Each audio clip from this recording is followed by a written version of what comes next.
Audio check 1 2 1 2. Audio check 1 2.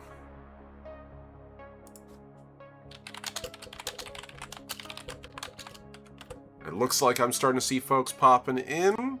Good stuff. Mossy, hey buddy. It's good to see you, pal. Hello. Hello, folks. Give me a second as I just close everything out because I've got so much stuff here open. Oh my god, it's too much. It's too many things. It can't be. It cannot be like this. I will have too much garbage all over the place. Too much hoopla. It's unacceptable. Alright. I think I've got everything I need open at the moment. I think so.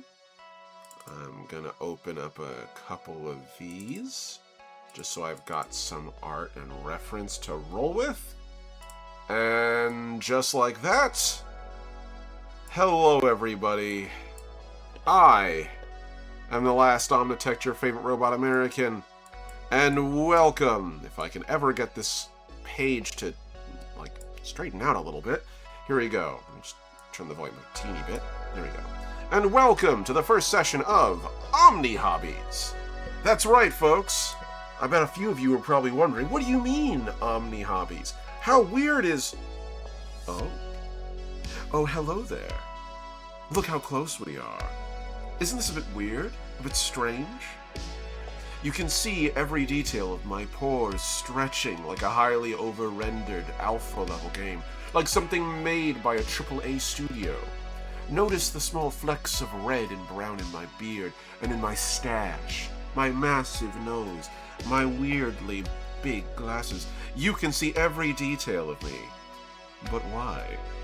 Why so intimate today, Omni? Well, simple, really. I got a new camera mount. That's why. I have a new camera mount. Cost me, like, only a few pennies. It wasn't much. And today we're going to be doing the first ever wargaming stream. That's right, I'm not going to be actually doing true wargaming. Today we're going to be doing the part of wargaming that everyone doesn't really think about as wargaming, but it is. It's a hobby. We're going to be doing painting. And our little camera mount here should help me as I bend the boy down and look at that. Oh, look at that. Ain't that just a perfect angle? You guys can see it. Everything is all set. We're all good. I can get my paints out. I didn't realize how gross my desk was till I started planning for this, if I'm going to be completely real with all of you. Sorry for the delay. I was like, oh yeah, it will be no problem. I'll fire it up. And then I looked and I was like, oh, my desk is disgusting. It was covered in filth. Now I have a couple miniatures out here already because I have been painting miniatures for quite some time, actually. I have an entire, at this point, like, it's gotta be 3,000, 4,000 point Space Marine army from Warhammer 40,000, which, I'll be honest, I don't play Warhammer 40,000 anymore. This is not that I don't play war games. In fact, I do in fact play a Grimdark game set in a distant future. I in fact continue to play with these miniatures all the time. I just don't play Warhammer anymore. Now, I know for a lot of folks out there, that's going to sound controversial, especially with the current 11th edition rule set coming out. And I get that. I get that completely. But I'm not here to dunk on Warhammer today. Today I'm here to celebrate a game that I actually love. And also drink a smoothie, which I have in fact made. This is my usual strawberry, banana, raspberry, blackberry, orange juice smoothie. This is my breakfast right here. I'm trying to lose weight, so cut me some slack.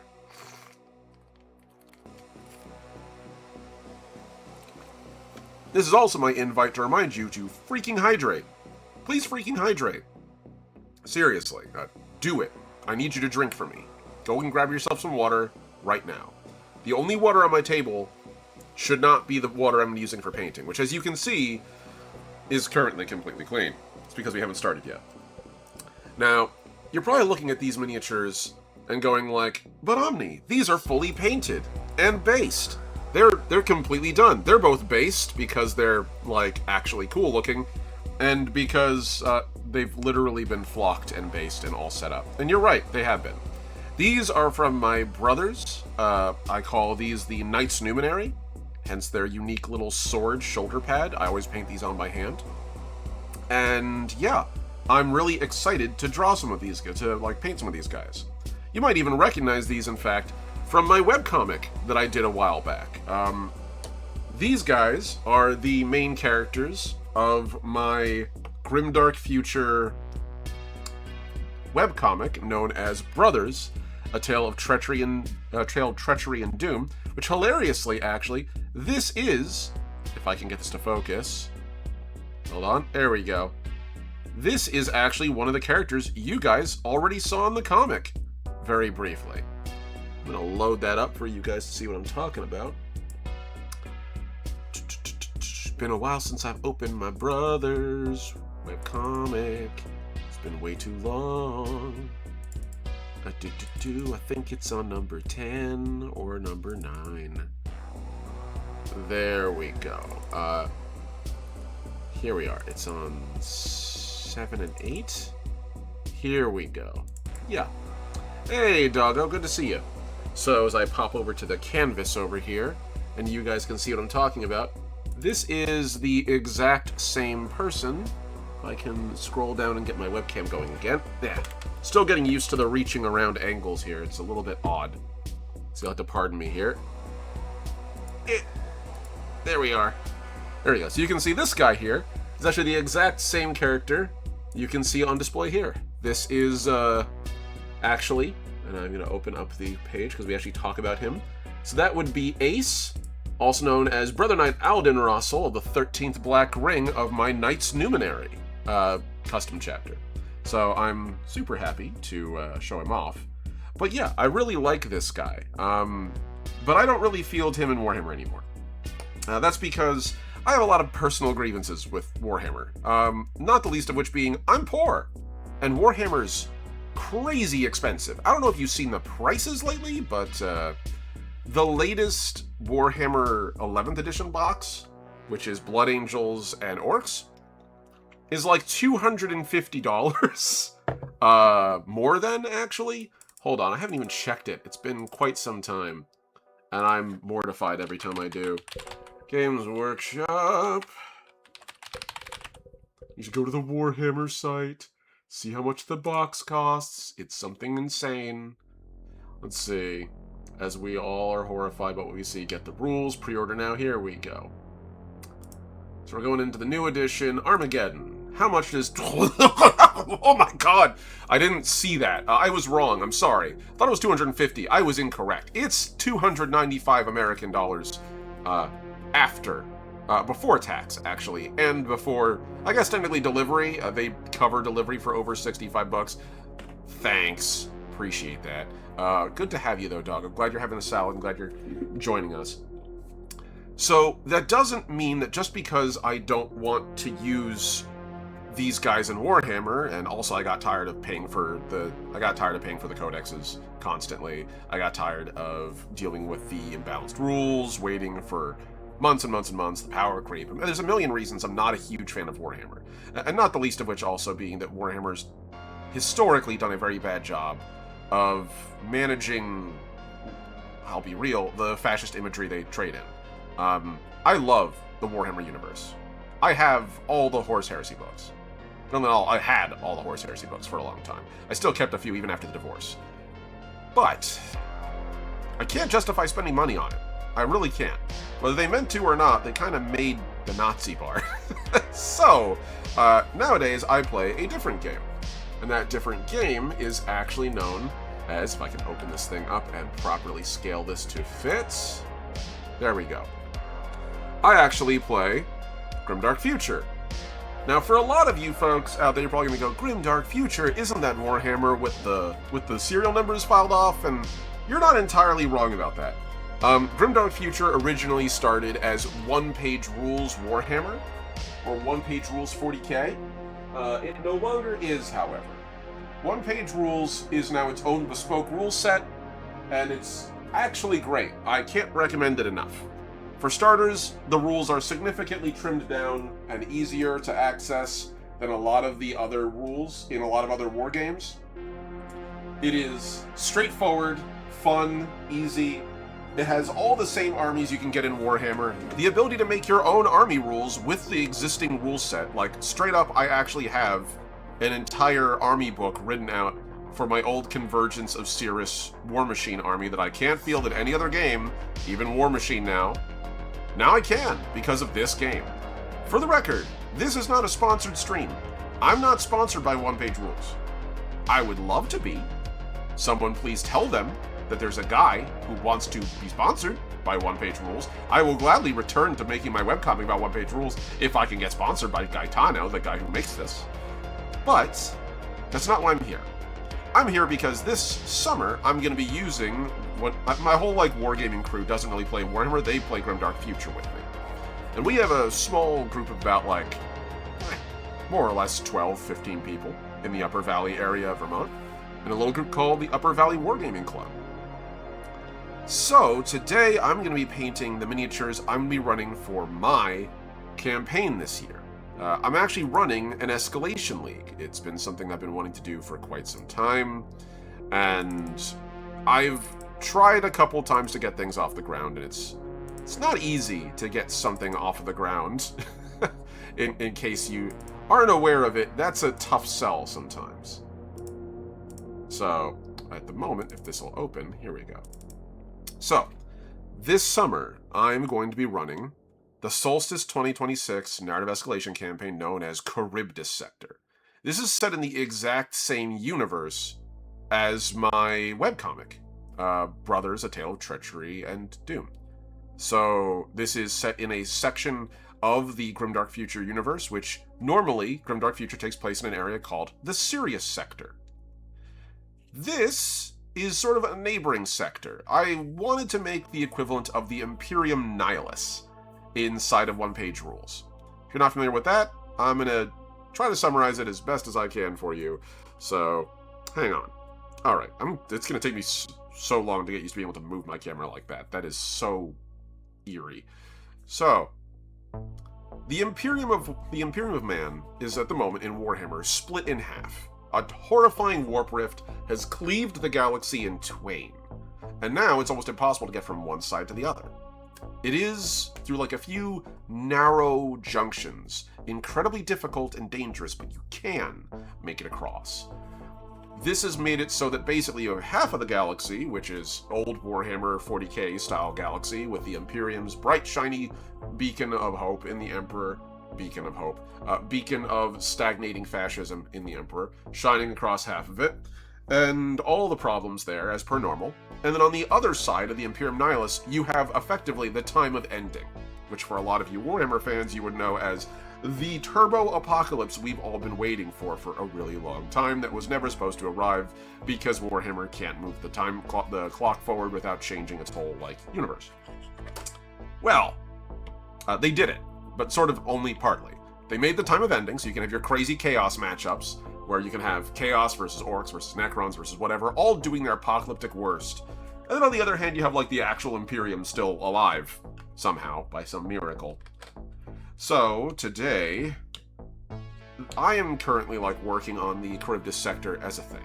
The whole premise of the Charybdis Sector is built around the idea that there's this massive black hole known as Charybdis. It is in fact the first thing you see in the webcomic. Charybdis, a primordial black hole approximately 2,200 times the collective mass of Sol. Its gravity well binds the entire Charybdis Sector together. So think of it as that area within Interstellar, where it's just a giant network of planets hovering around a black hole. It's kind of like that, but in this case, it's an entire sector of space locked in place with its own internal orbits. Now, around Charybdis is this area known as the Rift, which is basically this expanse of what is effectively unnavigable terrain. Asteroids, lots of gamma pulsing stars, incredibly dangerous pulsars and such. Basically unregistered black holes, things that are basically just impossible to navigate through. So accessing the Charybdis Sector is difficult, but the Charybdis Sector has a bunch of rich, valuable worlds within it.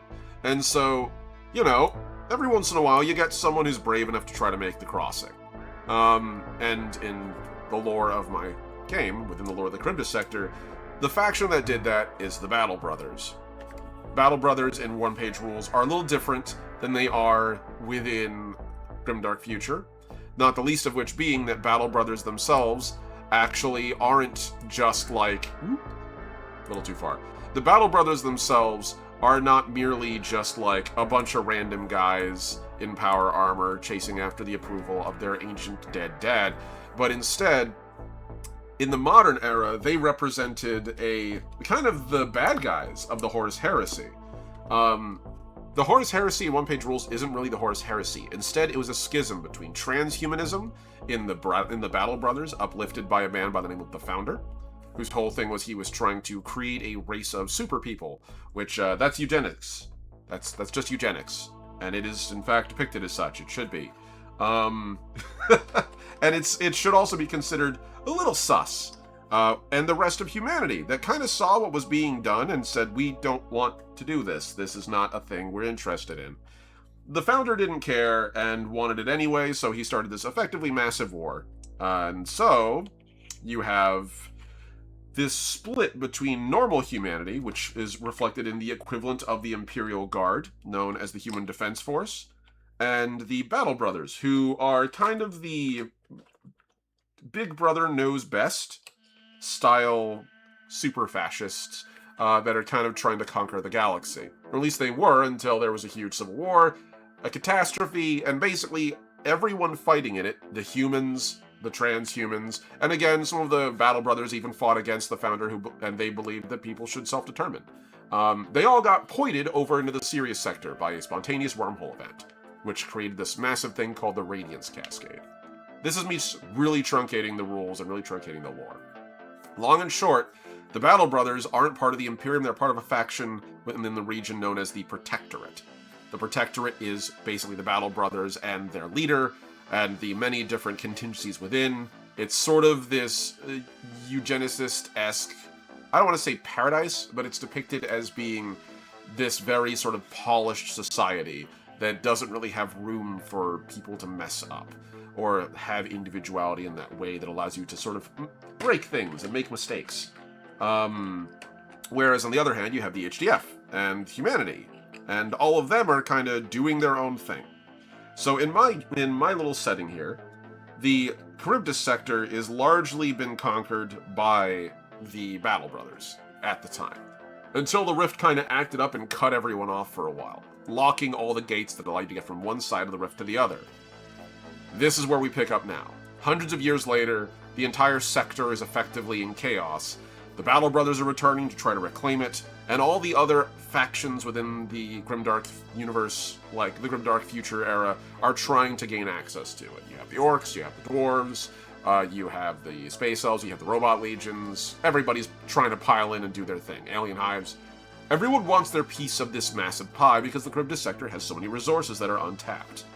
Even if it's separated from the rest of the Sirius sector, which, for some, that's a good thing.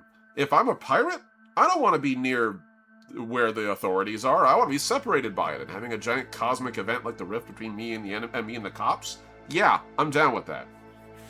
This is the general lore of the Charybdis sector. The general premise of my campaign comes down to, more or less, that we are playing warlords, re-establishing ourselves within the Charybdis sector. It is a monthly escalation campaign, where it is starting at 1,000 points in Grimdark Future, and building up to eventually 2,500 points. Every month, we at least will get one game in with each other. We will show off the miniatures we have painted. We will talk about lore and have a fun time. And that's really what the primary focus of it is. The Charybdis sector's whole purpose is just so that we can play games and paint, right? That's the whole point of what we're doing here. And if it's not, like, I'll be real with you, why are you wargaming? Like, we're here to have fun with our friends. That's the point. And also paint and hobby and do all the fun things we want to do. So, that's sort of the premise. We're going to kick it off in July. I believe the last weekend of July is our first game. Which means I have a little over a month to paint 1,000 points of the army I've selected, because I'm also playing in it, which is the DAO Union. So the DAO Union are a fun little faction. I believe they're actually in the book. I'm going to scroll on down till I see where the different alien species are. Here we are. DAO Union. I'm playing as these guys. If you're a Warhammer fan, that name probably sounds familiar. DAO Union, Tau Empire. Yeah, some of the names are a little reductive at times. It's fine. Don't think too hard about it. It's a war game and it's meant to be silly and fun. So these guys, the DAO Union, are the ones I'm playing. They're a little different than the Warhammer version of the Tau, because the Tau have this sort of like embracing of all technology. They really don't see a downside to working within like artificial intelligence and stuff. The DAO Union, on the other hand, do. They've actively seen the downside of it. Looks like a Hunter Guardian with a ghost. Yeah, I love that, right? The art for the setting is actually really cool. It's taken a while for them to sort of set it all together. But generally, the premise of the DAO Union is that they used to have an incredibly extensive network of drones and artificial intelligences that ran their whole civilization. Effectively, these guys have more or less been, or at least for a really long time, they're guided primarily by logic, so think sort of Vulcan-esque. And their logical thought was, we have artificial intelligence. They can direct us to do what we want. And I mean actual artificial intelligence, not generative artificial intelligence. Fuck that shit. We're talking actual thinking machines, real thinking machines. The problem is that it sort of worked too well. Eventually, the Radiance Cascade happened, that big event where humans arrived in the sector, and it kind of threw everything into chaos. The robot legions suddenly awakened and went from being the servants of the Eldar to self-aware and having their Geth versus Quarians moment, which is why the Eldar equivalent in the setting, Space Elves, are no longer on their homeworld. They basically made the Geth. The Geth woke up and told them to get the fuck off their planet, which has been very fun to watch. The DAO had something similar happen. Their AIs began to act differently. No longer working for the benefit of their whole society, they began to label people as redundant. And eventually this led to this whole conflict where the DAO Union basically had an internal schism, where a huge chunk of their population rose up to overthrow these artificial intelligence overlords. And ever since, they've had a rule, which is simply a machine should never do something that a person should. If you're a Dune fan, that should be familiar, because, as we all know, the Butlerian Jihad was based incorrect. And we should all know that even more so nowadays, because we're living through a Butlerian Jihad era. So, you know, don't let machines take your jobs, and don't let machines remove your humanity. And in this case, the DAO Union very much figured that out the hard way. So they do still have access to drones and battle suits, but they don't really have like as much artificial intelligence. It's very simple, primitive machines that they use. Or I should say primitive-minded machines, but their technology is otherwise brilliant. And so the funny thing is, in this setting, they've kind of split the DAO Union, they've split the Tau Empire into effectively two separate armies, which I kind of like. Because if you ever played the Tau Empire, you'd know there's the two sides. There's the alien auxiliary side, where you have the Kroot and the Vespid, and whatever other armies they feel like eventually adding if they ever bother to. And then you have the actual Tau, the Firecast, as it were.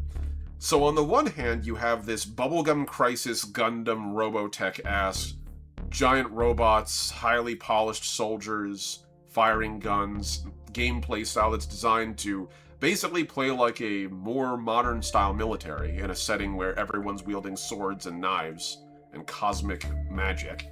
These guys fight like actual modern day military. Keep your enemy at range, get them into close range firefights if you need to. Focus them down with concerted fire. And then on the other hand, you have the Kroot and the Vespid, who behave wholly differently as alien empires. So, how do we square that? Well, easy. They just put them in totally different armies.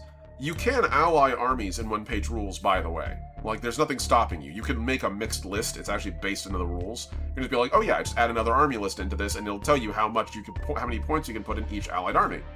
And it actually is all balanced out pretty well. So, in our setting, the DAO, who are our buddies here, represent the more shooty, Gundam, highly polished, anime-esque mobile suit fighters. That's the DAO Union. They're the battlesuit guys. You then have on the left over here These are the Jackals, who kind of are the Kroot equivalent. They have their own army book. They fight entirely on their own with a unique kind of, like, bushcrafty style, like... They're kind of scrappy. That's the only real way to describe it, both in their gear and in their combat style. They can do melee very, very well, but their primary focus is kind of like using overwhelming numbers and strategically positioned pieces to kind of overwhelm the enemy. They're not quite the Imperial Guard. That is a faction called the Human Defense Force. They are the Kroot. Very much so. But in this case, they're basically doggo people, which I like a lot. Their design's really cool. We have a Battle Brother there. And then down here we have the other, sort of third of the Tau Empire that we don't often talk about. And that's kind of the Farsight-esque style Tau. The ones that can do a little more melee. The ones that can be a little bit more gritty and aggressive and conquest-themed. This would be the Eternal Dynasty. They're a whole different faction, and antagonistic to both of them. These guys are capable of shooting a fair bit. They do actually have fully self-aware artificial intelligence integrated into their civilization as equal partners, which is kind of cool. And they're highly militaristic. They are very much fascists bent on conquering their part of space. So if you're the sort of person that wanted to play the Tau Empire as like a noble species trying to bring good to the galaxy, you probably want to play as the DAO. If you wanted to play a more Kroot-heavy list, play the Jackals. And if you wanted to get more in bed with the slightly more communist Russia-esque, maybe the greater good is actually just Stalinism, that would be the Eternal Union, or the Eternal Dynasty. All three of these factions are really cool, and I love their art. So far, the Eternal Dynasty has models, and the Jackals have models. The DAO don't. So, this is where the best part of OnePage Rules comes in. It's miniature agnostic. Which is why we're painting miniature agnostic minis today.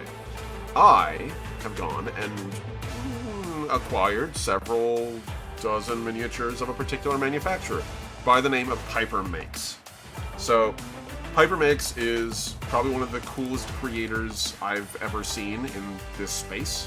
Let's see if I can show you this. Here we go. Piper Makes art. Here we are, as I pop over to the canvas again. So this is Piper Makes website, pipermakes.art. Go check them out. They're really cool. Their whole thing was they made a whole sub-faction known initially as Fishmex, but they call them Poiper. These are my DAO equivalent. These are the models I'm going to be bringing to the table. You can even see a couple of the models that I have already on the table, right here, from them. They are 3D printed. All of them are custom made. They're incredibly cool. I'm very pleased with how they look. Let's see if I can get this thing to properly focus. Beautiful. So you can see a couple of these guys already. I do, in fact, have some of the adorable fish drones. These guys are really cute. I like my little dog drones. I use these guys as the equivalent of stealth suits. They're really, really fun. If I could get this to stay focused. Stay focused. There we go. I really like them. They're fun little guys. They come in many different varieties. You can pose them any way you'd like. The kits that Piper makes are actually really, really nice. Like, these things actually do have, like, multiple pieces, multiple poses. You can theme them however you'd like. It's really cool. I'm still getting used to angling to the camera, by the way. I apologize. So, like, I promise I'll get better about doing this the more I do these streams. And their characters are really cool. So I like the idea that the entire army that I'm fielding, these DAO Union troops, are actually all drones. The entire thing is basically Chappie. So my logic behind it is that the DAO Union are all logic-driven. They want to avoid casualties where they can afford it. So they started this program with the purpose of trying to field test person-to-person humanoid drones. Again, much like Chappie.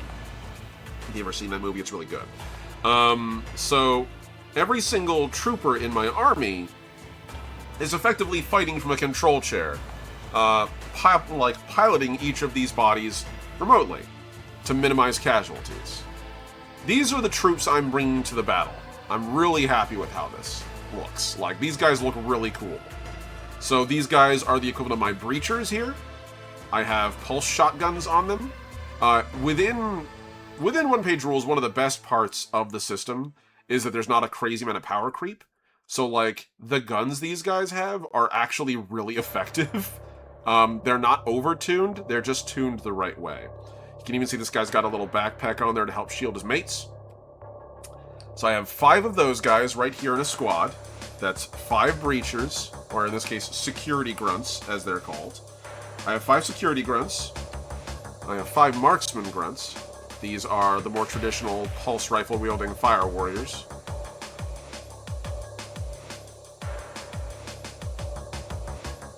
I have a squad of 5 of them that I'm working on. I have the equivalent of a Fireblade, which is this guy. This is a grunt leader, but I'm literally just calling them a coordinator. A lot of the names for OnePageRules are... Oh, hold on. Gonna refocus. There we go. A lot of the names in the OnePageRules book are kind of like temporary placeholders until they finish resolving the army's fluff and lore. Because the whole point is they want you to make your own thing. So they kind of just go by the simple term. Like, oh yeah, you want to have a bunch of security personnel, and you want to have a specific name for what your group of DAO Union call them? Go ahead, you can rename your units within the army list system, which is actually on a free app. All the rules for OnePageRules are completely free, always. They're they're balanced, you can even make your own. The point system is designed to be incredibly efficient. It's literally how you can make your own armies. They give you access to the same thing. So, I also have these guys, my little dogs, which you've already seen a couple of them already. These guys I'm running initially as stealth suits, and eventually I'll be running them as gun drones. So I need to paint at very least 1 more of these guys for the 1,000-point list, and when I get to 2,000, I have 3 more I need to make sure are painted for a unit of 5. Then I have the equivalent of what would be my Piranha, which is my monocycle here. This is one of my favorite models by Piper Makes. This thing is really cool. It kind of gives me the same vibes that I think a lot of people get from, like, the Skaven Doom Wheel. Here we go. You can see it a little better. There's, like, actually a guy riding in there. So it's literally the equivalent of, like, a Tau Doom Wheel. And how can that not be freaking cool? I really love it. It's about the right scale, too. So it has the same loadout and everything. It looks great. So I'm running this as a hover bike. And then finally, the Battlesuit Commander, because we all know if you're running Tau Empire, or the equivalent, in this case DAO Union, you need a Battlesuit Commander. It's not a maybe, it's a definite. I got into the whole of the Tau Empire faction. I used to have a 4,000-point Tau army that I actually gave away to a friend before I moved. He was visiting from the UK. He had been wanting to get into Warhammer for a long time. He had lost his army. And I was getting out of my Tau Empire army and getting into a Space Marine army, and I wanted to eventually collect these Piper Mix DAO. And so I figured, you know, I'll give it to someone who can use it better than I do. And so, yeah, I now have my DAO army, and he has my Tau army. I've actually magnetized all these pieces, so these can come on and off, and they stay on, which is really nice. It's not super strong, like I could shake it and the parts come off, but, you know, you shouldn't be shaking your minis anyway. I am currently having equipped with 2 pulse carbines, or I guess pulse, what is it called again? Burst cannons.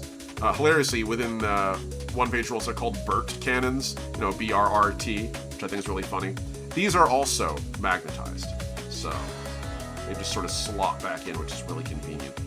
Eventually, he'll be upgraded with a pair of missile pods, but for now, he'll do. I like the way he looks. So this is a really cool unit. I'm really excited to paint him eventually. We're probably not going to get that far. Anyone who's actually painted miniatures should know how much time it takes to paint minis. At this point, like, my painting water is actually getting cold, which is fine. I usually use hot water to help loosen the brushes up. So this is 1,000 points. Technically, if I'm being honest, this is 1,000 points of DAO Union.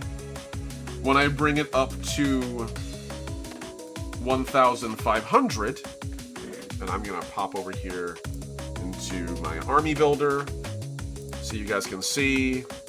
Okay, this is Army Forge. This is the way you build armies in the game. Again, this is all free to access. You can go to OnePageRules. You don't need an account. Although if you make a little account for yourself, you get access to a bunch of cool stuff, including the ability to make your own bespoke armies, which I cannot emphasize how cool it is. You can make army lists for literally every single faction in the game, and it even saves them in your own little, like, hub. So I can go over here to my saved lists, and I have all the lists I've made over the years playing. It's been incredibly fun. But if I go here, going to Grimdark Future, which is the game we're playing, I have my DAO Union lists. It filters them all down. So I have my 1,000-point list here, which we've already talked about. My commander, Captain Numenor, Commander Numenor, translates to Steelgate. Strategist Klestak, which is Hardshell and Breacher Team Utale. We have over here Strike Team Uikoro. We have the Dogfish Drone Network. Over here is my stealth teams.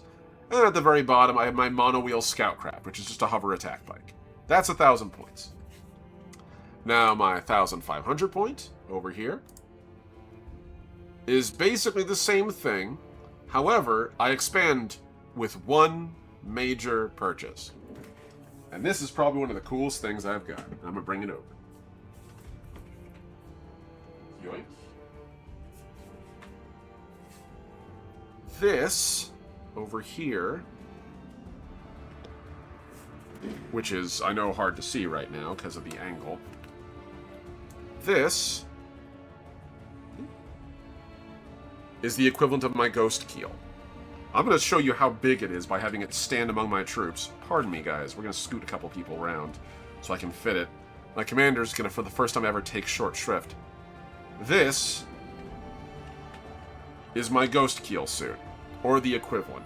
It is very, very big, and I very, very much like it. It is huge. It's taller than even my commander by a leap and a bound. Yeah, the best part is this thing cost me only like 50 bucks. If I were to buy the Ghost Keel from Games Workshop, that would probably cost me almost 90. I cannot emphasize enough why OnePageRules is so great, because you get to use whatever minis you want. It is miniature agnostic as long as they look good and you know, clearly like make it obvious what the models are. Then you can usually play them. It's basically that. And if I were playing Games Workshop Tau, I would be broke more than I already am. I'm already broke. The guy's huge. He's awesome. To put it in perspective how big he is, if we go back to my army list over here, he's 490 points. He's the reason I have 1,500 points in this list. So the next step up is 2,000. I'm showing you guys this so you can see exactly how much I have to do. So we leave this guy here. He's still present. I have my strike team. He's still here. But my strike team now has a leader added onto it.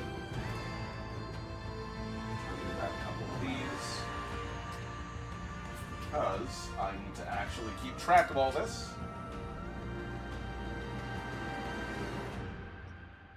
Whoop. Here we go. Okay. So, my strike team has a leader now. That would be, if I can open that up, there we go. This guy here, he's basically the equivalent of my ethereal. He is a caster. I give him the name Arbiter Kovash, aka Steel Soul. He's pretty cool. I wanted for a Zenyatta style aesthetic, and they're pretty awesome. So this guy felt like a good fit for the army list. So he joins them as a grunt leader. Same exact unit as this guy, but they're retooled with different loadouts. I love Zenyatta too. When I used to play Overwatch, he was my favorite character to play. I always played the, I always ended up playing the Omnics. What can I say? I'm on brand. I always like robots. So we have a leader attached to these guys. These drones go from being a stealth team to an actual gun drone team. So we take the... I love that this little guy here is actually just a little backpack. He's just a little suitcase. They fold up so neatly. It's very cool. He'll look a lot better when he's actually, like, being painted visibly. You can see it better. But he's so adorable. So, 5-man unit over here of drones. On this end, we have the 5-man strike team and their leader, Kovash. We have the monowheel, which still remains. The ghost kill, which remains. My commander, who at this point will swap out for his missile launchers. And I also, at 2,000 points, need to add 3 battle suits, which are what he has. I do not have the miniatures for that at the moment. I'm waiting for them to arrive. So as I go over here and grab these... Whoop.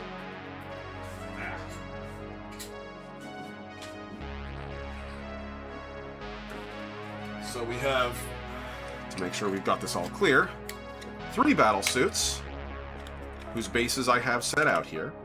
The models are already on the way. I just need them to arrive. So we have 3 battle suits. I expand the breacher team here with 5 more members for a total of a 10-man unit.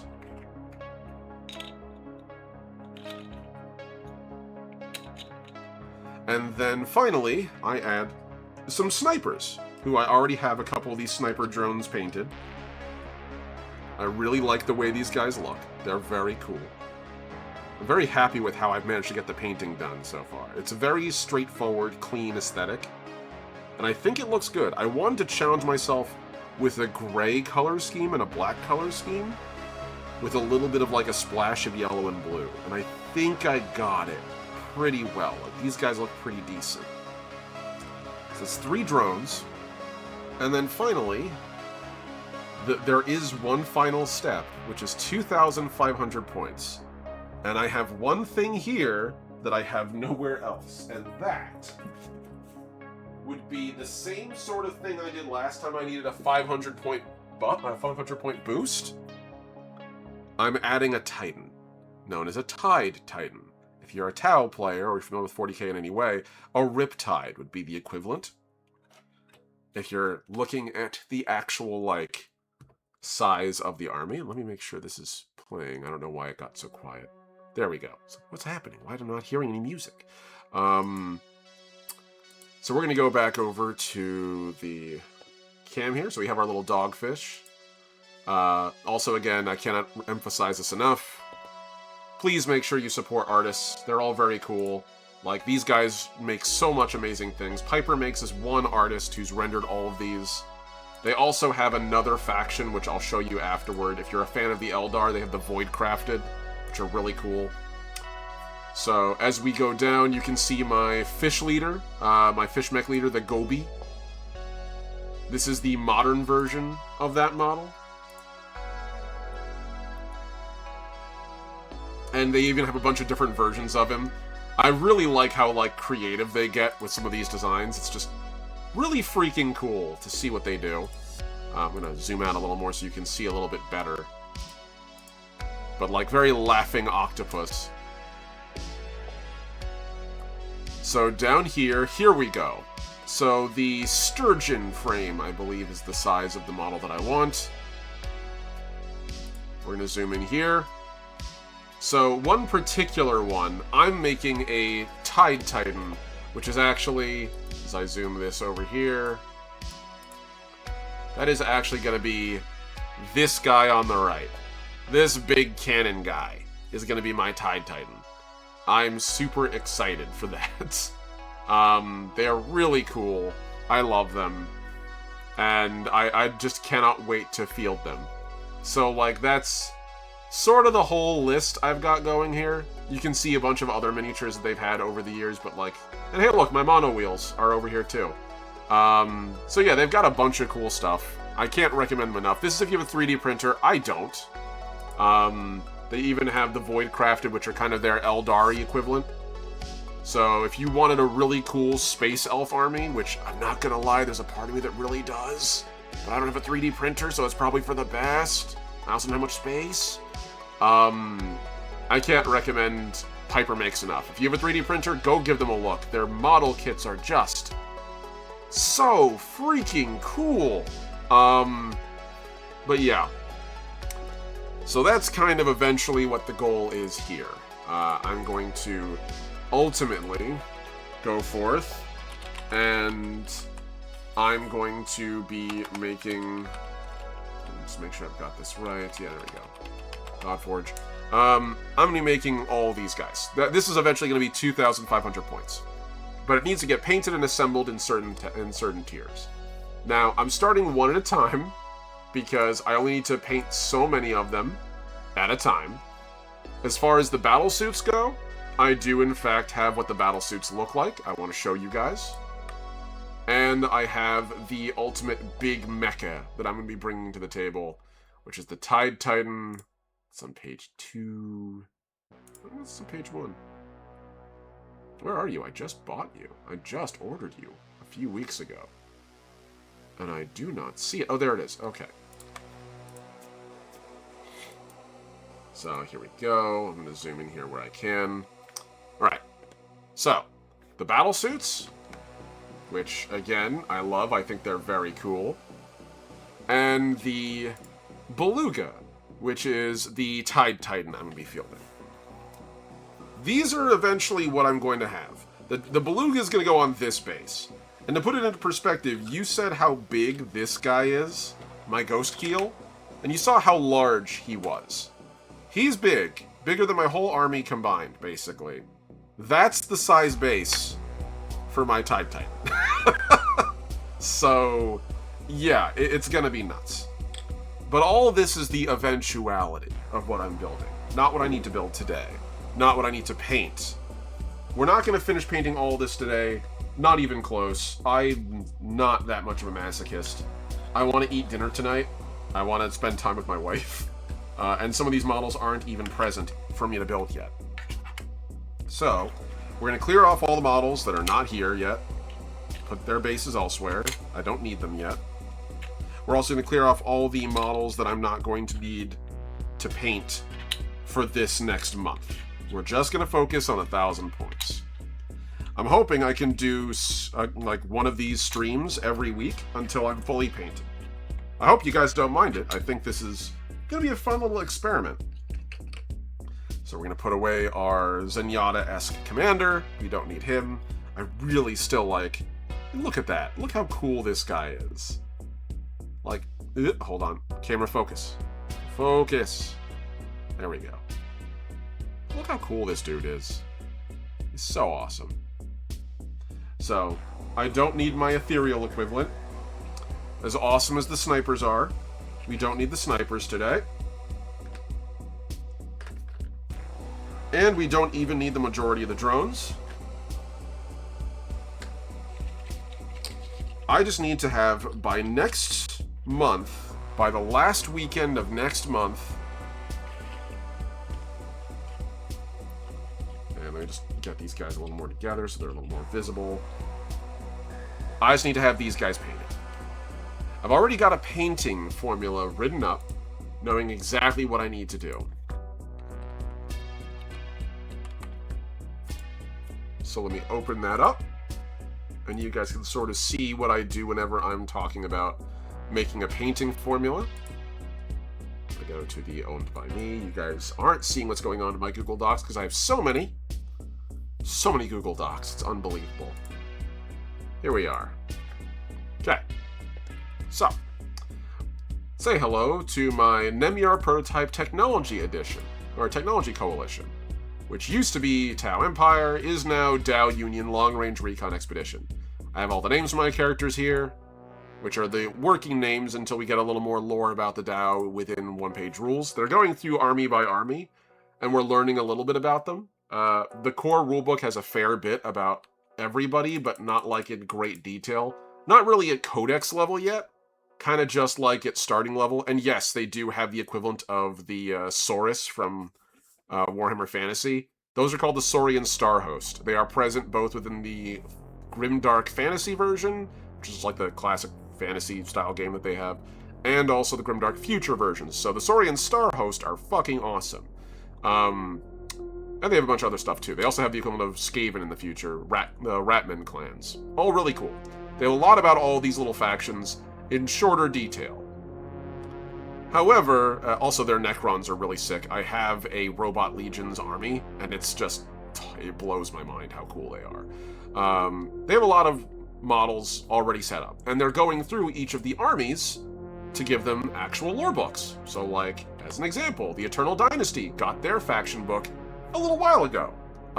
And that was because they were one of the first armies that was released in terms of having like actual miniatures you could buy in a box set, which is really cool.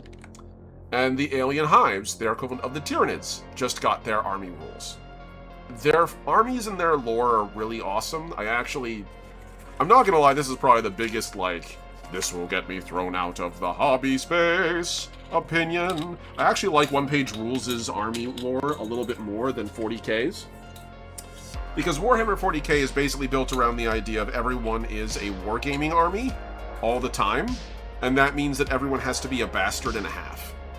You really can't empathize with any of the factions. Your armies aren't allowed to be rational. Think about it. If you're playing an Imperial army, what are your primary motivators? Mostly hate. You're expected to kind of always be the bad guy against anyone who doesn't look like you. You are, by definition, racist as a strategic objective. Whereas if you're playing as any other army, you have a million reasons why you hate everyone else. Whereas in Grimdark Future, the lore of Grimdark Future basically says that these folks fight not because they hate each other on an arbitrary level, though some do. Looks at the High Elves and the Robot Legions for obvious reasons. But they fight each other because they have limited resources, and it's a hostile environment, and they have a lot of reasons to dislike each other. The Alien Hives, as an example, aren't a giant, mindless alien Cthulhu force. Instead, they simply communicate vastly differently than we do. They use bioorganics in order to make their technology, and they speak using pheromones. It took a long time for all the other species of the sector to realize they can be communicated with. And the only reason that they were in the sector the way they were is because they migrate across space. Which, whenever they go to a planet, as opposed to stripping it of resources, they terraform it to fit their own environment, which often makes it unlivable for other species. So, they represented an alien invading faction of like a more traditional kind of alien invading faction, and it took a long time for my army, the DAO Union, to figure out how to communicate with them and kind of like establish a rapport, but that was after decades of war. So like, yeah, the Alien Hives, you can ally yourself with an Alien Hive army legitimately in OnePageRules, which I think is actually kind of sick. Alright, so, anyway, my lore aside here we go. So they're going to add more lore as time goes on. And in the meantime, I sort of write what I need, which is alright. And also, I happen to have a painting recipe. So we have ceramic white armor, rubberized gray armor plating, a steel endoskeleton, rubberized Mjolnir musculature, which you can sort of see a little bit here. When you zoom in, this guy's muscles are like a nice orangey rubber. That's the my armor, the little liquid metal muscle system. There's also optical lenses, which are bright yellow. Leathers, which you can see like his cape and cloak. This guy's probably the best guy to demonstrate all the colors on. You can see the black rubberized sort of texture on there. The ceramic white armor. Blue decals. And then finally, you can see the bright pulse energy that I have for the weapons. Like, right here. That plasma pulse energy has its own recipe. Each of these are all written out on how to do it, so I know exactly how to base and where to base. The paint for the base is actually a basing paint, and the little plants on there are actually from over here. These are actually by Gamer Grass, so I very much like these kits. They're very good.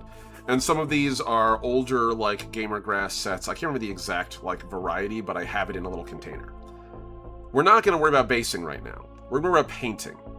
The painting is actually made to be the focus on these. Usually I do a lot more basing work, but these guys, the real focus is going to be on getting the actual paint done. I'm doing this to try to find a way to, like, refocus the camera. Here we go. Yeah. Boop. Okay, cool. It's good enough. So, I'm actually making it so that the base is going to be easier for us to paint. It's literally just a simple coat of texture paint and a couple of simple, like, rocks and stuff and brushes.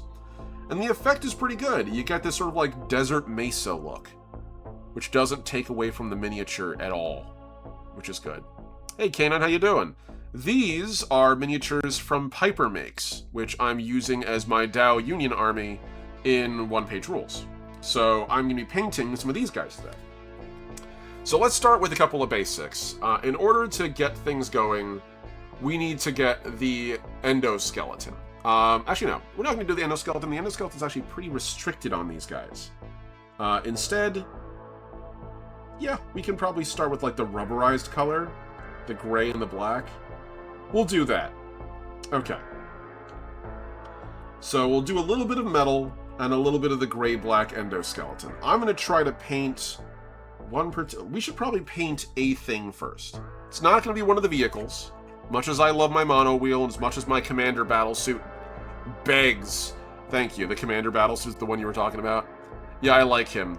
Commander Steelgate's going to be fun to paint. But he's going to be a reward after I finish painting the rest of these guys. So. Yeah, they're pretty cool. I actually really like them. I really like this kit. The whole thing is actually assembled. These don't come in monopose. They come with a bunch of little bits. Piper Makes is a really cool artist and 3D creator because they actually create kits. Not just bespoke finished models, kits with spare bits you can put together however you like. So if you're an old Warhammer fan and you like the old sprue system, you'd really like Piper Makes kits. They're perfect for that. So I'm going to keep these guys here mostly as reference. We're going to move the ones to the back. So now it comes down to you guys. I'm actually going to let you choose. Who do we paint first? Do we paint my strike team troopers? Or basically the equivalent of my fire warriors with their pulse rifles? Do we paint my breachers? Or in this case, my security grunts, who are basically the equivalent of my breachers. If I can get this camera to refocus again. Camera, do your job. Thank you. Do we paint these guys? I have 4 of them. Or do we paint the remaining doggo? The doggo is fun.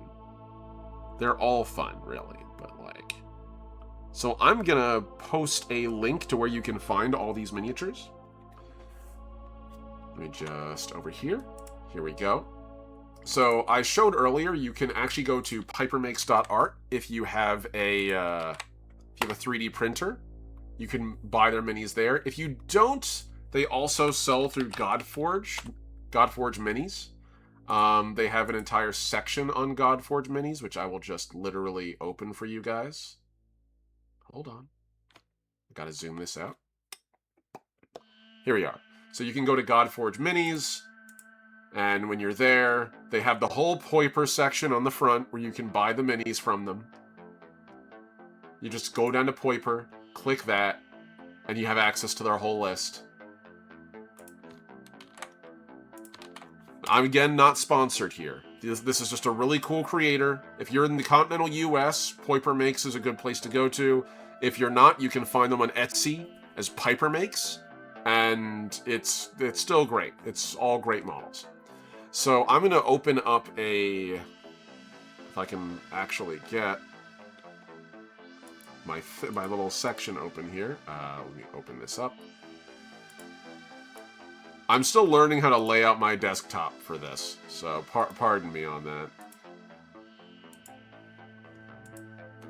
Alright. I'm going to start a quick little like poll. We're going to start talking about who we're going to paint first. Because I want all of you guys to vote on this. What do we paint first? So that's going to be one of the dogfish drones, which are the ones you saw. Strike team. Or our breachers. Or I guess that'd be security team. And I'm going to give you guys like a minute, and we'll let you guys vote. Thank you. I very much like this. I very much like this hobby. It's very fun. While we do, I can get the paints out that I'm going to need. I happen to have this big box here, which has all my paints in it, all of them, and all my extra like brushes and stuff. So we're going to move these guys into groups and slightly out of the way. And now I reach in and I grab the base colors I'm going to require to start things off. So to keep things easy, we have our palette. I don't use a wet palette. I use a classic plastic palette. Call me a heretic. I don't mind it. I prefer having simple tools sometimes. So, gonna need matte white. All these are from the miniature painter, the army painter war paints range. They're pretty good. They're reliable. They're cheap paints. I like them. So we have matte white. We have matte black.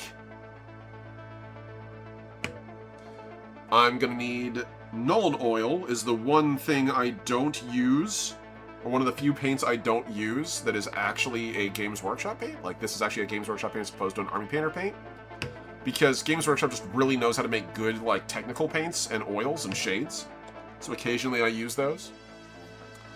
And then I'm gonna need a gunmetal, which is another Army Painter paint. Where are you? Gunmetal. Where are you? Gunmetal, buried way down underneath all this stuff. Do. It looks like we're painting the dogfish drones. There we are. Okay, cool. And gunmetal. This is pretty straightforward stuff here. Now, there's a reason I prefer this, like, classic palette setup. And the reason's pretty straightforward, actually. I actually like to hand mix my paints. I know. I'm weird. Apologies for that loud pop sound. Toolboxes are kind of rough. Oh, and also, I'm eventually going to be making some bases, some objectives for the folks who are participating in the campaign as a thank you. So I actually make a point of making my own objectives in order to play the game.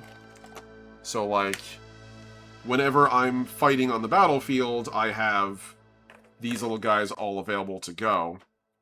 And I always theme them based on whatever models I'm fielding them. So, like, as an example, these are all my DAO Union ones. I actually have a Saurian Starhost army, and I have some for them too. So, my Saurian Starhost ones, if I can actually get this, like, properly visible. So, all these are handmade. I literally made, like, I used beads and those little, like, cheap plastic gemstones you can buy at hobby stores to make these, and just a little bit of flocking and some rocks. Like, I actually just grabbed some rocks out of the local river and just primed and painted them. And I got some pretty good ones. These match the color scheme of my Saurian Starhost army. Of course, this is back when I didn't realize that OnePage Rules will only ever require you to have 5 objectives. So I made a 6th objective just for the shiggles, I guess. So my DAO Union objectives track with the color scheme as well. So this is a shot-down drone. You can even see a little bit of oil leaking out of it. A couple of scanner arrays made from spare parts.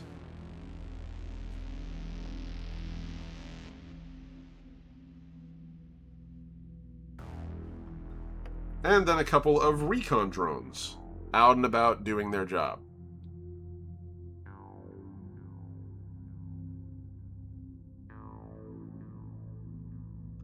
So I want to make a couple of objectives specifically for folks participating in my Escalation League. So that's going to be like an extra couple of them. Got to dip into lurk mode. Yep, my pleasure, K9. No worries. Take your time. I'm gonna put all these guys back. I even have a couple of other objectives too. This is for my Knights Numenary. They're all very snowy Space Marine armies, so a snowy Space Marine statue felt appropriate. A couple others in here too that I've hand painted.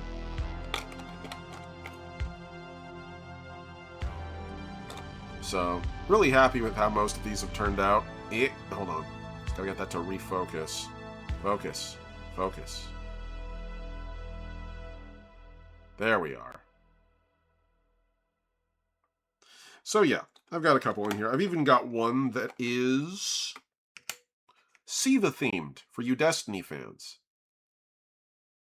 I just took some simple like wire, made some little Siva nodes,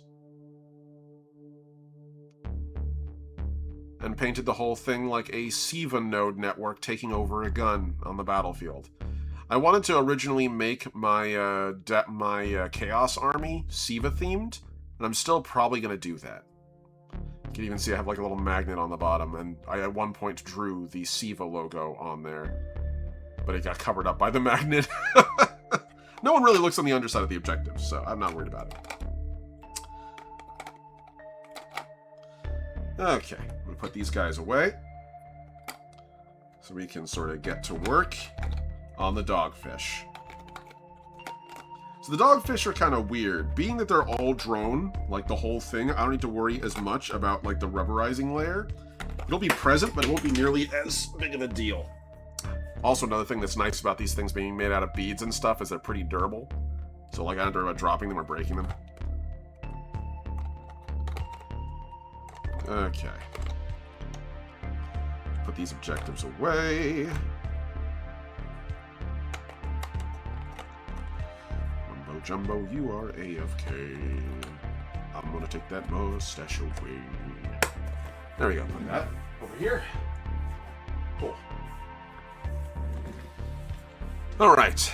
I've been talking for a while. Smoothie time, baby. Consider this my please get a drink request. And if anyone's out there who's new, say hi. It would be nice to see you. Nice to chat with you.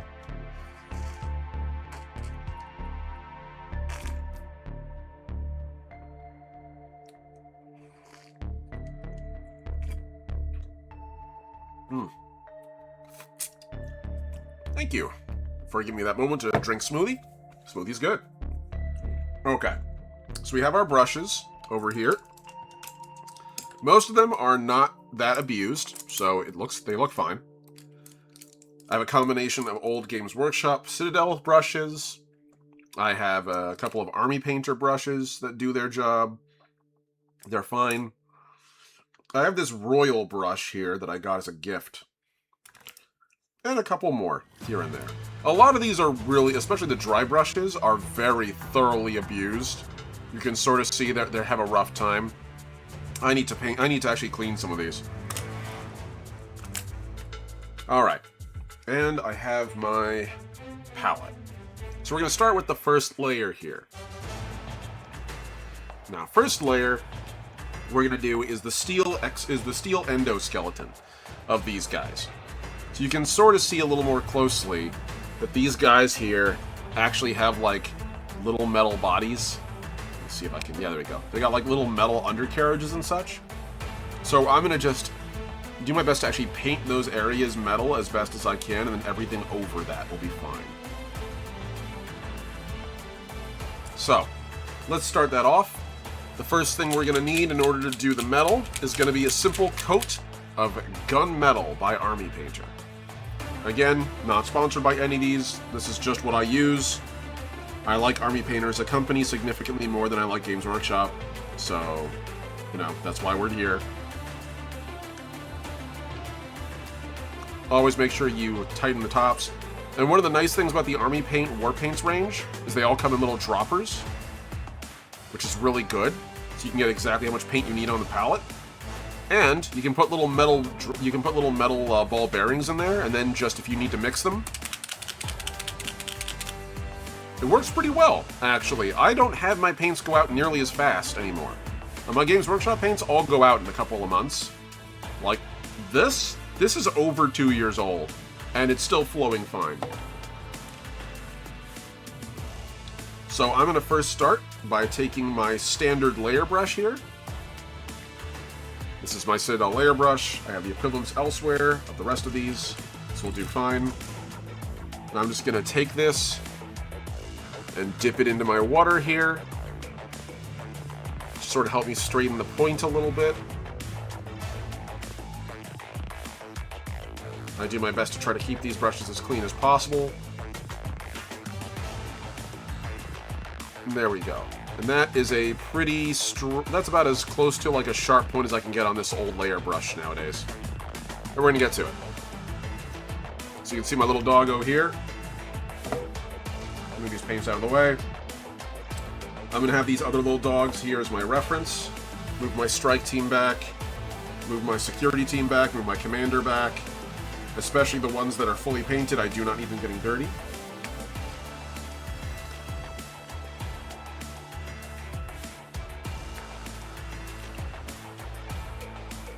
There we go. Okay. My little drones here as reference. Alright, we're going to start working on this metal.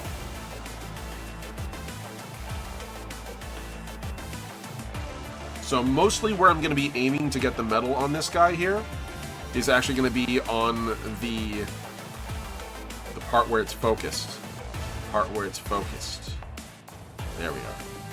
So I'm going to be aiming mostly for his little metal limbs and the ball joints that hold him in place. So we're going to start by picking this up and painting. I'm going to get this as close as I can for you guys to actually maybe see a little better. Okay. So you've got this little tiny cone here. Maybe I should pull it a little further back. Yeah, a little further back, I think, is the mood. Right here?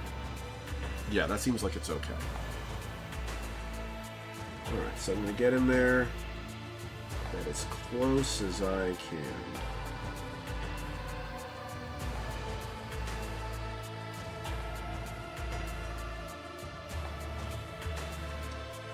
Now, I don't need to worry too much about getting this perfect, but I do want to get this good.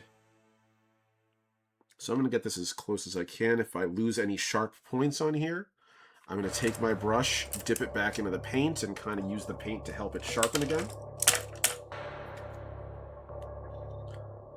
And I'm literally just going to pick this little detail out.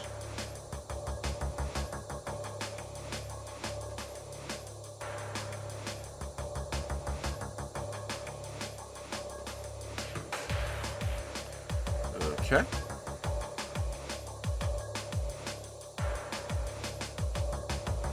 And I'm just going to do the same thing on the top here.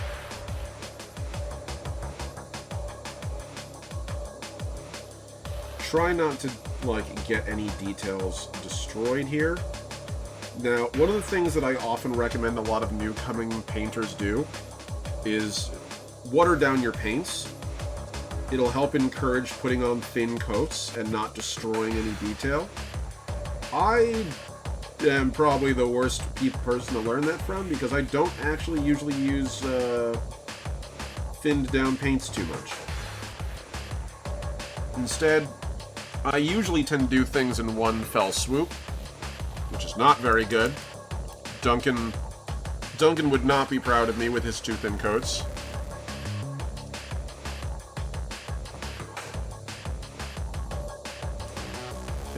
Now I'm going to get into the rest of the metal here. So we can get around the arms and the arm joints.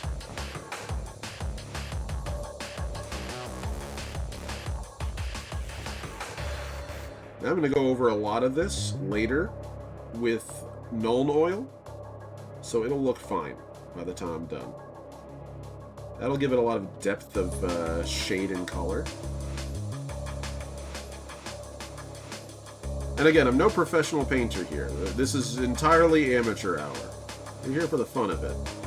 If anyone out here is interested in wargaming or jumping into wargaming, I highly advise your best bet is just to do it. Just give it a shot. Worst thing you're going to do is mess it up, and then you can just repaint it later, strip the models and paint again.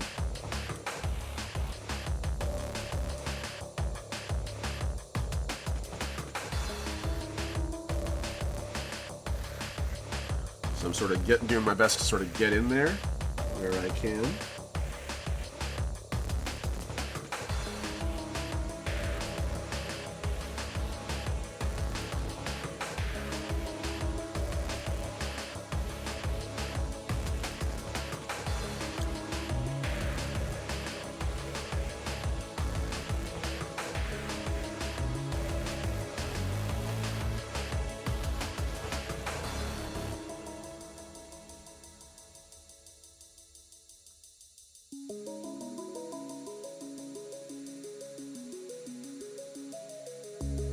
This is one of my favorite parts of painting like stuff for my one-page minis armies.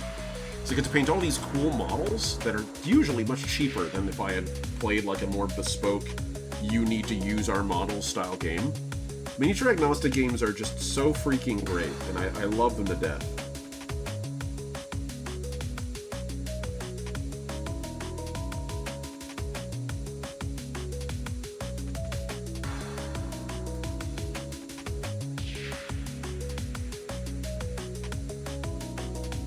Okay, that'll do. Now I gotta get to the front here. And again, you don't need to worry too much if you like dabble a little bit in the wrong spot. I can use black to cover everything up at this stage, so that's not a problem. And just simple, slow, steady brushstrokes often gets you what you need.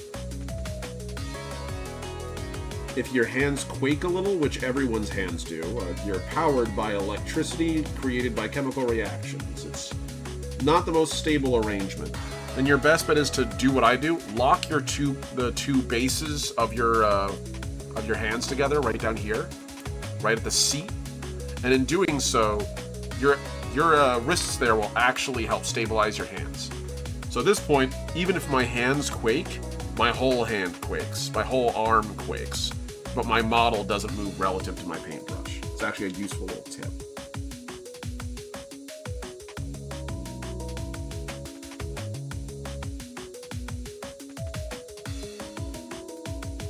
Now this part's easy. I'm just going to sort of go over it in one fell swoop, because we're going to be relying on an oil wash later in order to add the detail.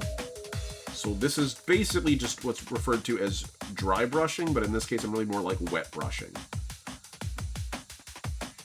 Called a dry brush if you basically get 90% of the paint off and then you just sort of doodly doodly doodly doo. And that works pretty well, but I don't want to do that to my brush here. This is a very good little brush, so dry brushing can be really damaging to a brush. So save it for a brush that's kind of meant for that.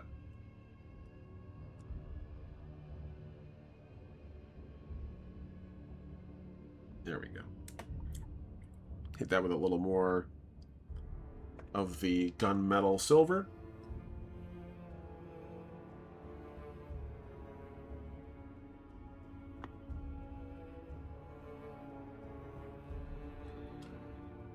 Also, I did want to take a moment to just tell everybody who's currently watching, I'll be streaming a lot more on Twitch moving forward.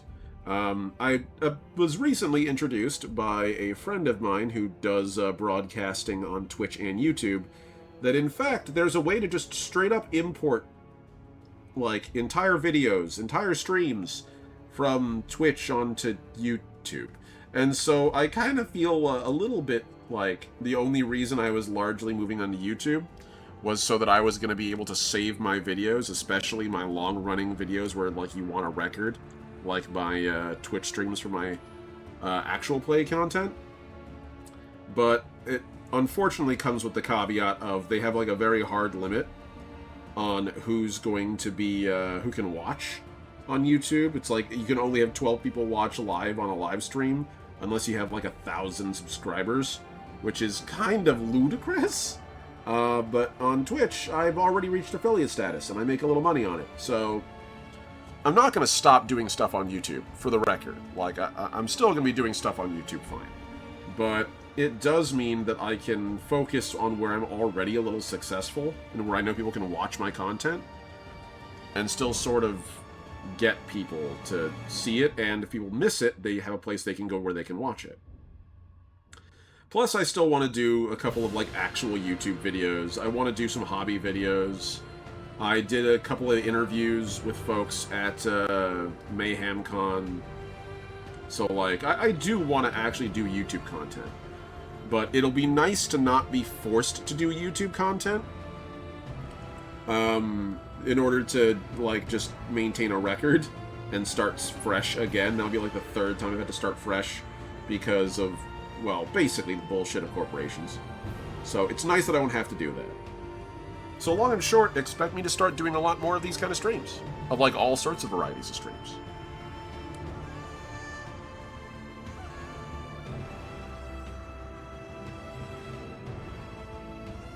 Okay, we're gonna get his little feets. I like their little feet. Their little feet are adorable. They got these little roly-poly ball feet on them, which are just really cute.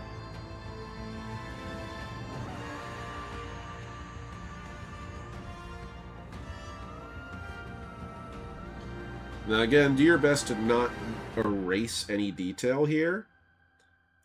Especially as like a 3D printed miniature, every once in a while, sometimes you'll lose a little detail, depending on who's printing and where. Like, print errors naturally happen. And it's often on the painter to sort of, like, correct them. You can do your best to try to, like, fix them in the modeling stage, but sometimes it's just not gonna happen. You're just gonna have to work with a model that might not be obscenely high quality. These models are very good quality, but even they occasionally have little, like, printing errors and stuff that I work around. It's less of an issue and more just, like, just a foible. Every single, like, hobby solution has a hurdle of some kind. If you work with Games Workshop models, mold lines, weird, like, assembly structures and sub-assemblies make it so the conversion is almost impossible. Costs are ludicrously high. There's a lot. There's a lot that you have to struggle with there, too. So I'm just I'm picking my poison, effectively. And the poison I deal with is, every once in a while I lose a little detail. And I have to sort of pick it up with other methods, which isn't that bad.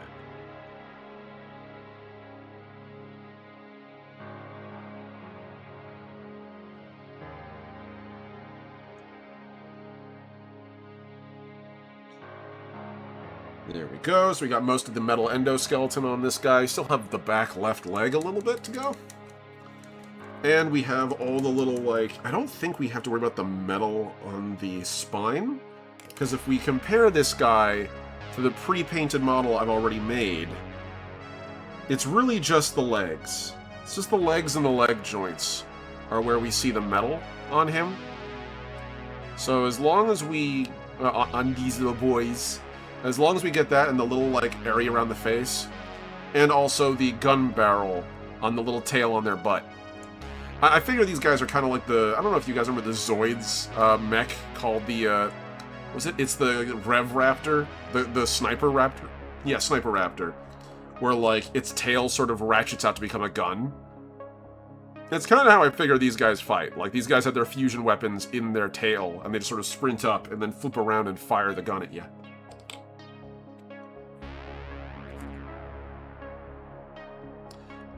That's kind of how I'm painting them. So I'm giving them a little gun barrel there.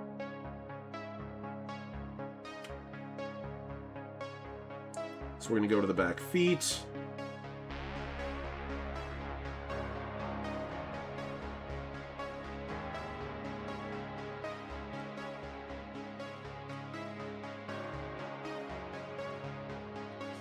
We're going to do the same thing right there. It's a little gloomy out today. So I might flip on my lamp over here just so I get better light. Maybe this might help you guys too. There we are. I'm going to swap the color of that to a more natural white. There we go. Hopefully that's a little more visible for you guys now. You can start seeing some of the detail better.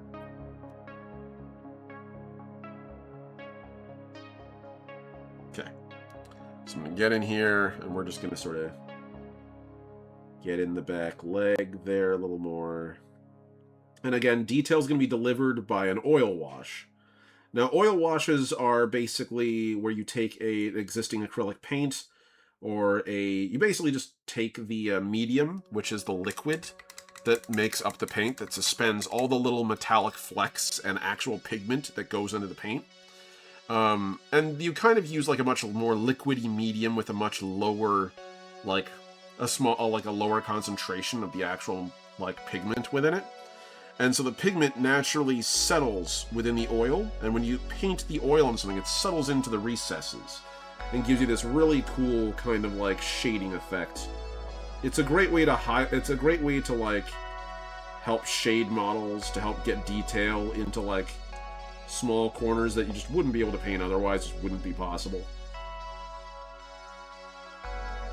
Basically, if you're a Necron player from 40k, you already know the power of Nuln Oil. Your whole army is Nuln Oil, basically. Nowadays they have a lot of like really good detailed minis, and there's a lot to like do on them, but for a long time it was just dry brush the whole thing metal, hit it with Nuln Oil, congratulations, finished army. And I say this as someone who depended heavily on the Nuln Oil buff in order to paint some of my first armies. I still rely heavily on Nuln Oil and other like black oil paints, or black like shades. Even when I'm not using Nuln Oil, I'm using other like ones. For example, medium brown is one of the ones that I have here from Army Painter that I use occasionally. Does its job really, really well. It's just one example. Now again, I'm kind of getting messy with it because I'm going to come over this with black and paint over it. This is just me getting all the little details I need here. Basically covering everywhere I know is going to need to see the light of day. And this guy's a little more exposed than his other buddies because he's kind of doing his little rearing up pose. So I want to make sure I get as much of his hip joints as possible.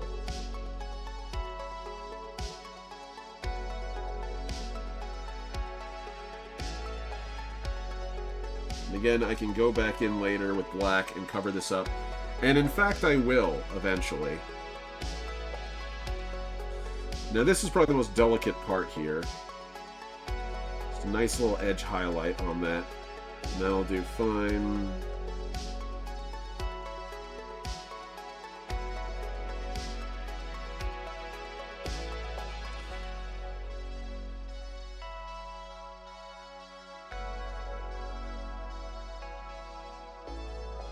Cool.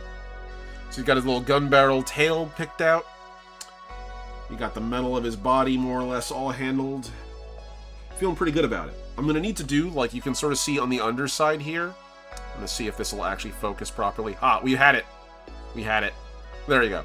So you can sort of see on the underside there's a little fading area where, like, the primer didn't quite fully stick. It didn't fully shade it black. We're going to go over that with black later. It'll be fine. In the meantime, this is basically all I needed. I'm just going to get in there now and catch this little section here, which looks like it missed a little bit too much. Yeah, that back area there was completely unpainted. It's just a matter of dotting your T's and crossing your I's and taking your time. Now, one of the other nice things about OnePageRules that I've enjoyed is the size of the games. Most of the time, when we think about Warhammer 40k, the standard paint size, the standard army size is usually set at 2,500 to 3,000. That is what most people play at least at tournaments. 2,000 is also common, 15,000 or 1,500 as well. But as a general rule of thumb, 2,000 to 2,500 is an army. And at the current scale of 40k, that's a lot of models. But at OnePageRules, your standard game takes place around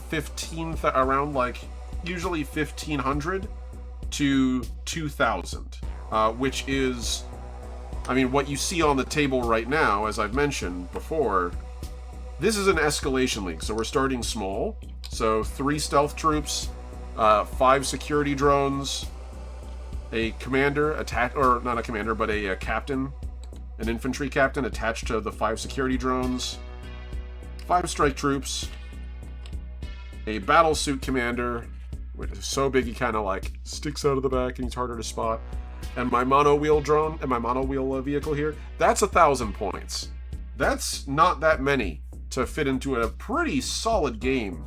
I'm actually quite happy with the scaling of the game. So it makes it a lot easier to get started and a lot easier to sort of like keep things going, if that makes sense. It's scaled, I think, a little bit better for like folks who are just getting into the hobby. Whereas Warhammer kind of falls apart under a certain point limit, OnePageRules tends to work pretty well regardless of the points.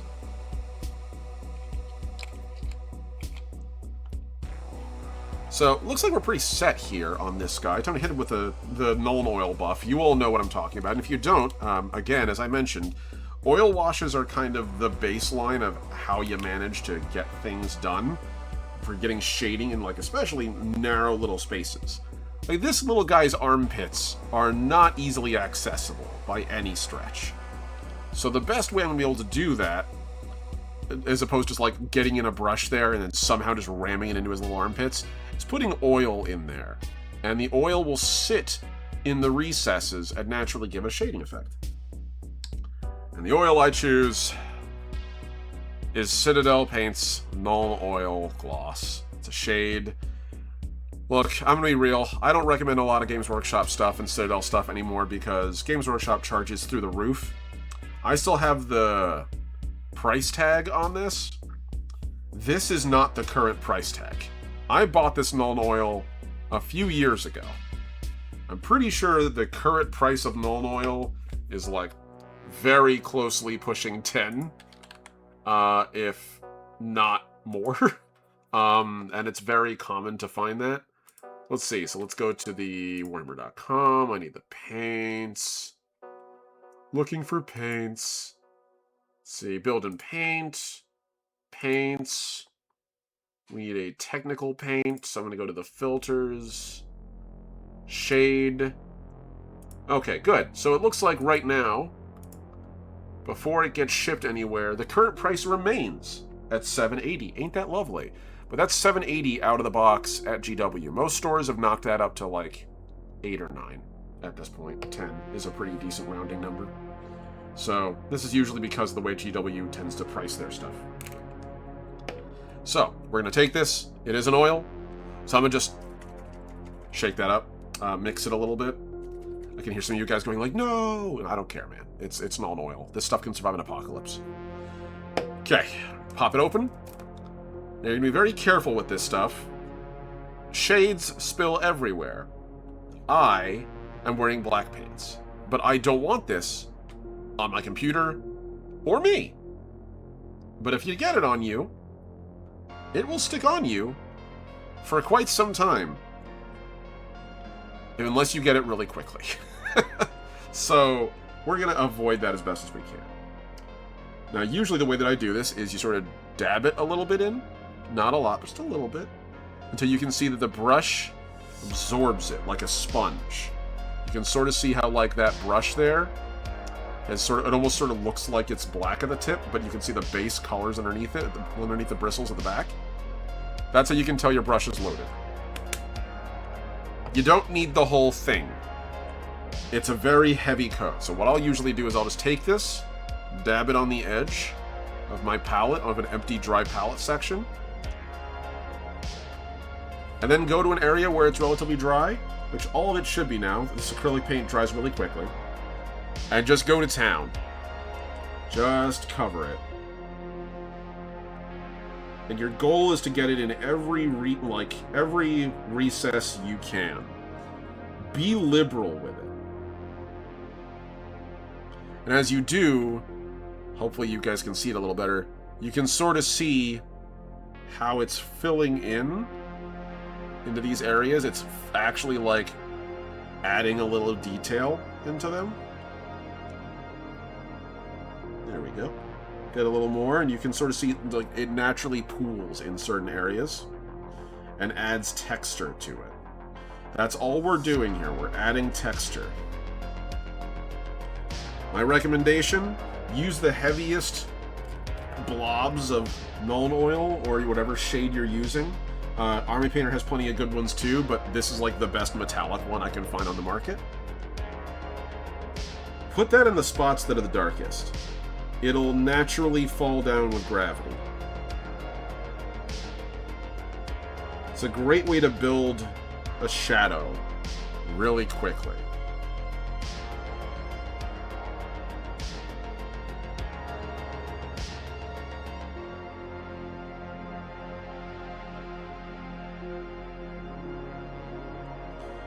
Okay, get that on the other side in here.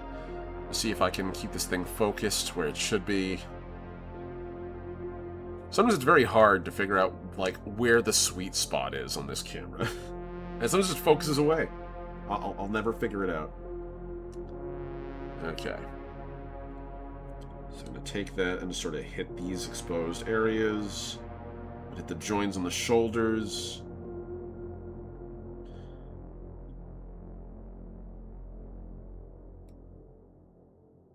Nice. Looks good.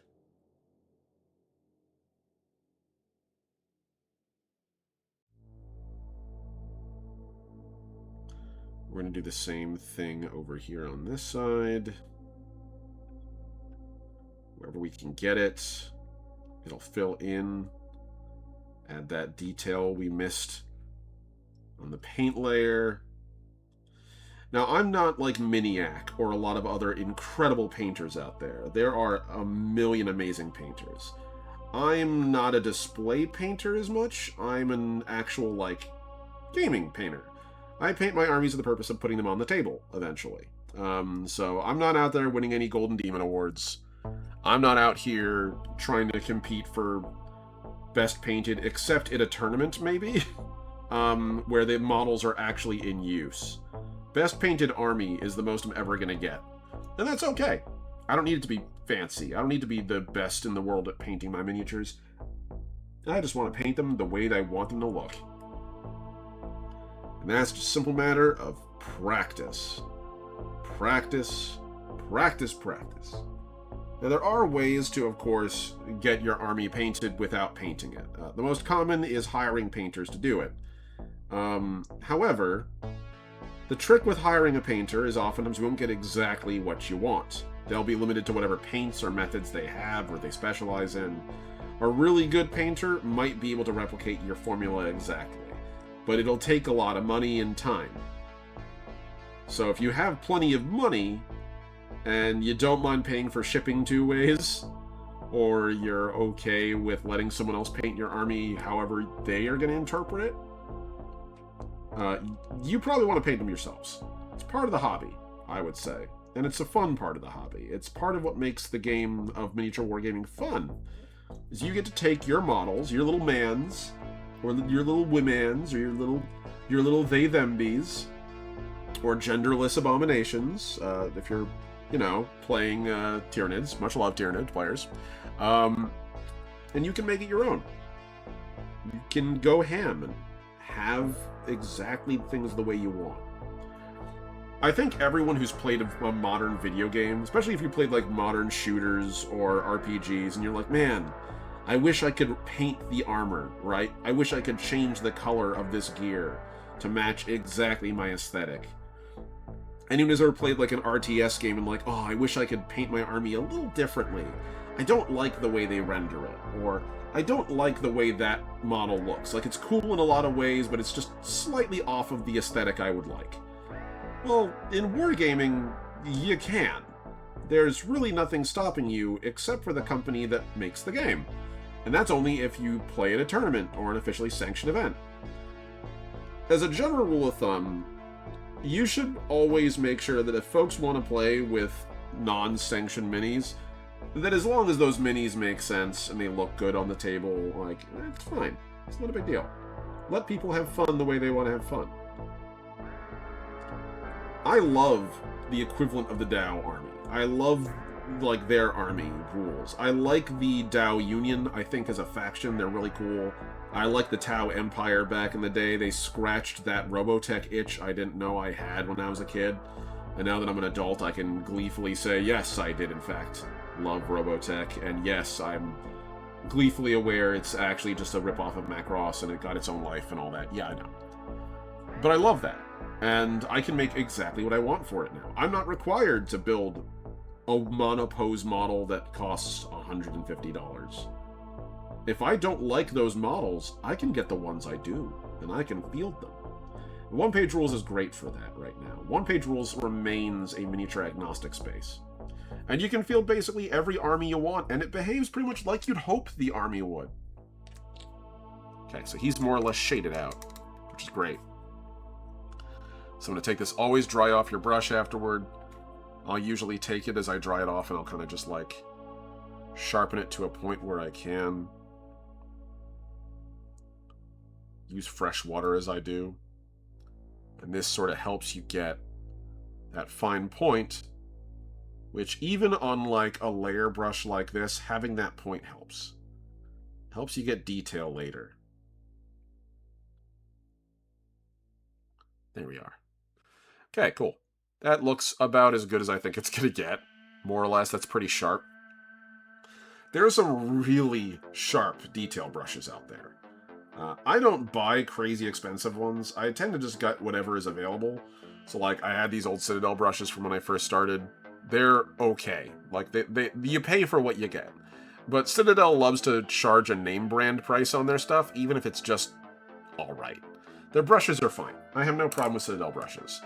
But they tend to take a lot of damage. Army Painter brushes, on the other hand, also have a little bit of a name tax, but it's significantly less, and I've more or less had the same quality experience with these. I have no real issue with this.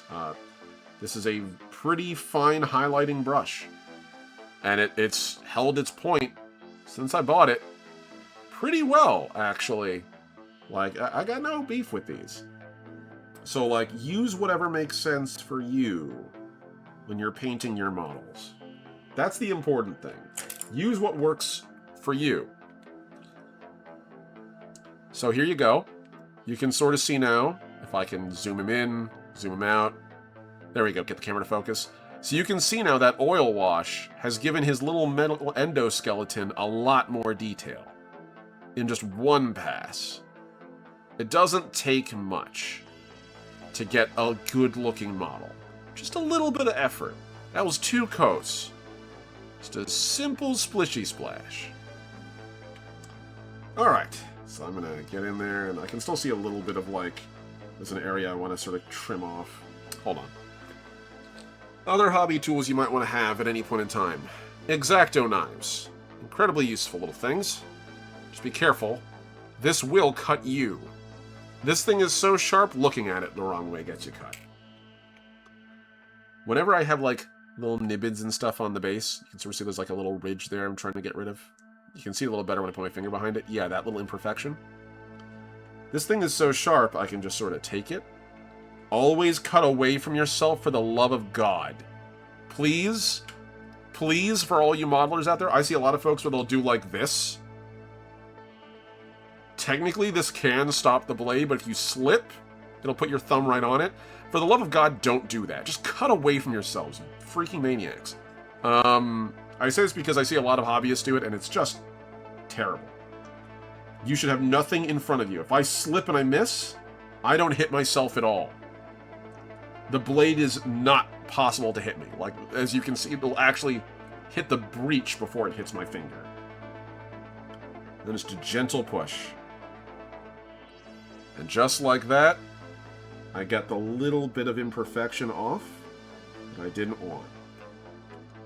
It takes very little. It takes very little to get this X-Acto knife to do what it wants. You can see the little bit of black on there. Or be like me and end up using 4 to 5 inch knife instead of an X-Acto. You could totally do that. I like the X-Acto because they're cheap and they're effective. You can recycle the blades. They're pretty good. They also last a really long time. I do have a pocket knife, mind you. But this Leatherman is not very good for doing miniature work. In no small part because this is a service Leatherman, and I've used it so much that the primary blade has taken on a kukri shape from all the sharpening it's had. So I stick to the X-Acto. I know exactly how sharp that is. Alright, so we got that. So we have our little metal endoskeleton on our little doggo here to match our other friend doggos that he's going to be joining.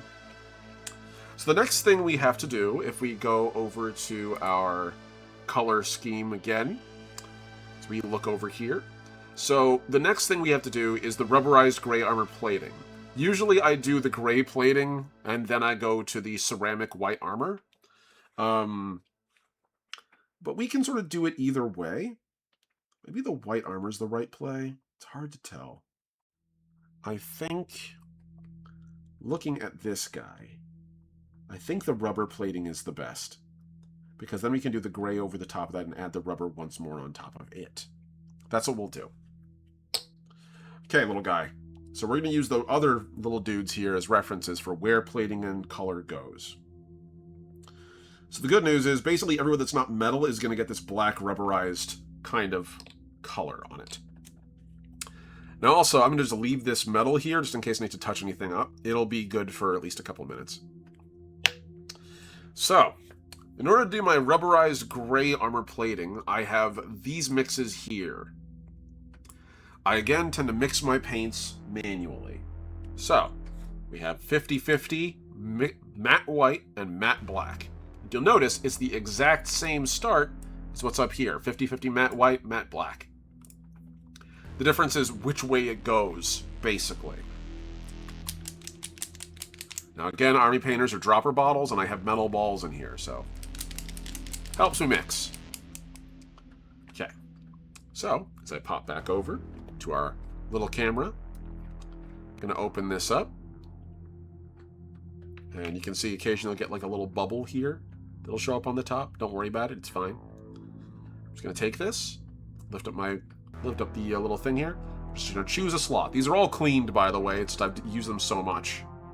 Pop the bubble. There it is. I'm going to take a 50-50 mix.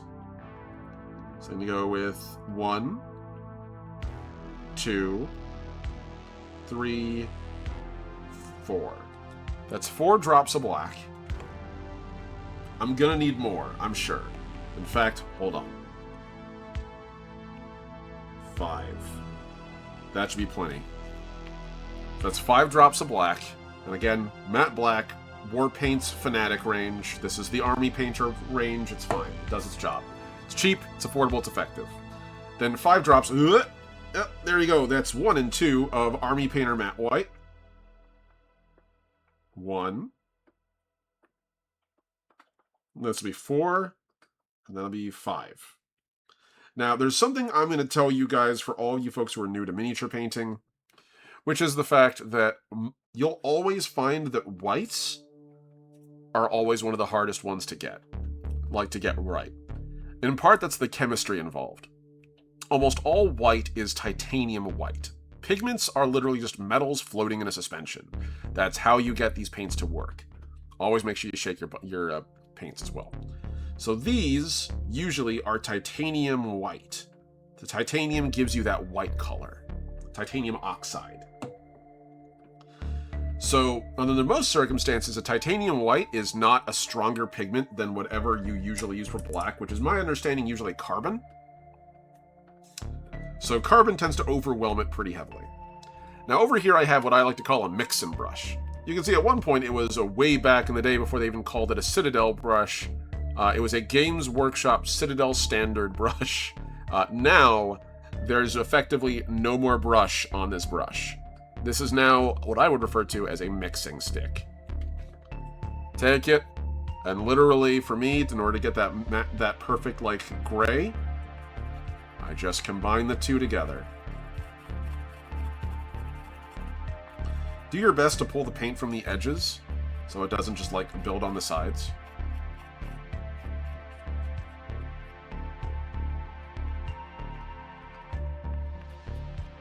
And you can sort of see already, it's hit that nice mid-tone gray.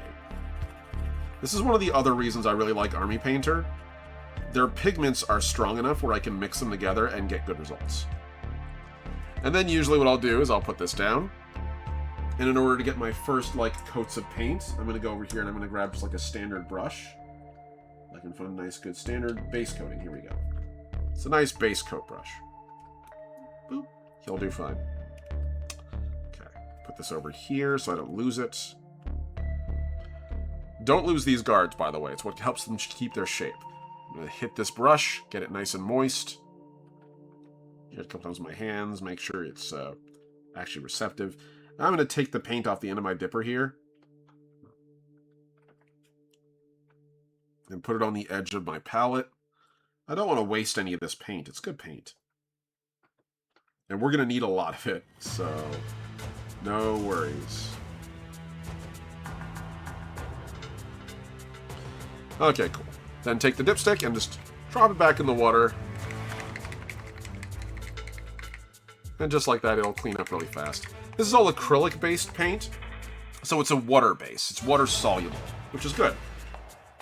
I'm not a fan of oil paints. I've tried them in the past. They're great, but they require so many chemicals, and they stink up your house, and they also take an insane amount of time to dry.